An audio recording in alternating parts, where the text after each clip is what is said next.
വെറും 50,000 അടിപൊളി XUV EcoSport കൊടുക്കും. വെറും 50,000. അതെ, 2013 ലാസ്റ്റ് മോഡൽ വാഹനം. അതും ഡീസൽ എഞ്ചിനിൽ ഫുൾ സർവീസ് കഴിഞ്ഞിട്ടുള്ള വാഹനം. അതിന്റെ മേജർ സർവീസും കാര്യങ്ങളൊക്കെ കഴിഞ്ഞിട്ട് അതൊക്കെ നമ്മളാ ചെയ്തിട്ടോ. ബില്ലടക്കം വരുന്നുണ്ട്. 50,000 രൂപ DP ഉണ്ടെങ്കിൽ 4,20,000 രൂപയ്ക്ക് ഈ ഒരു വാഹനം കൊണ്ടുപോകാം. വണ്ടി 4 പുതിയ ടയറും കാര്യങ്ങളൊക്കെ, സീറ്റുകളൊക്കെ നല്ല ക്വാളിറ്റി ഉള്ള വാഹനം. അളവിലൊക്കെ ചെയ്തോണ്ട് അത് അടിപൊളിയാ വീലും കാര്യങ്ങളൊക്കെ ഉള്ളത്. അതേപോലെ അടിപൊളി വെർണ ഫ്ലൂഡിക്ക് 14 ലാസ്റ്റ് മോഡൽ. അതും സിംഗിൾ ഓണർഷിപ്പ് ഉള്ള വാഹനം കേട്ടോ. സിംഗിൾ ഓണർഷിപ്പ് ഉള്ള വെർണ ഡീസൽ ആട്ടോ.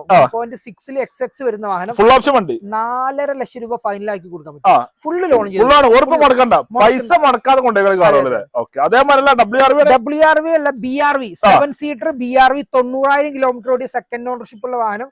അത് ഫുള്ള് കമ്പനി സർവീസ് ഉള്ള വാഹനം. അത് ഫുൾ ഓപ്ഷൻ ആണ്. V എന്നുള്ള ഓപ്ഷൻ വാഹനം. ഇത് 6.5 ലക്ഷം രൂപ ഫുള്ള് ലോൺ ചെയ്ത് കൊടുക്കാം.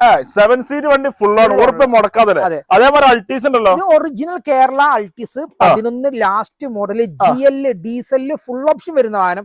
4.5 ലക്ഷം രൂപ നമുക്ക് ഒരു 4 ലക്ഷം വരെ ലോൺ ചെയ്ത് കൊടുക്കാം. വെറും 50,000 മുടക്കില് അടിപൊളി സെഡാമണി കൊടുക്കും. ഒറിജിനൽ കേരള വാഹനം കൊണ്ടുപോകാം. അതാണ് നല്ല മൈലേജ്. 20 മേപ്പെട്ട് മൈലേജ് ഉള്ള വണ്ടിയാണ് കിടക്കേണ്ടത്. അതാണ് ആ വീടുകൾ നമ്പറിലും വിളിച്ചോളി.